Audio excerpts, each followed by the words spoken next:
Hi guys, in this video I'll show you how to get API key in Firebase. So head to the Firebase account and just click on create a project. Make sure to log in with your account as well, and once logged in just click on this one, create a Firebase project.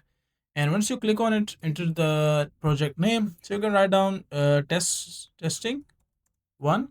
Let's say this is my project name. Write down, click on continue, scroll down, click on continue, and select an account. So just click on default account for Firebase and click on create project.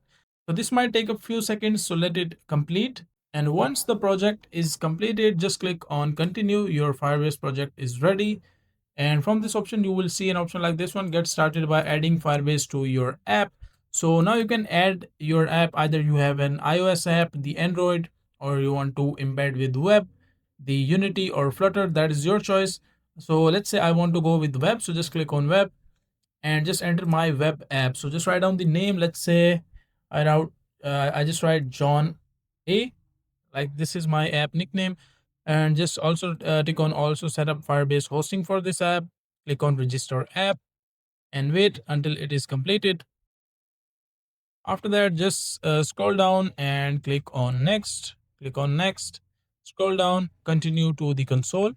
And once you are into this interface, so from this section, what you need to do is just click on this setting button on the left side and just go to project settings.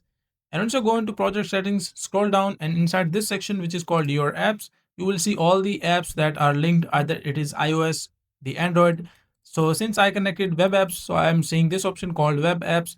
So scroll down, and as you can see, like SDK setup and configuration, you will see an option like this one. Scroll down, and inside this, as you can see, like this is my API key, which is visible inside this section, API key.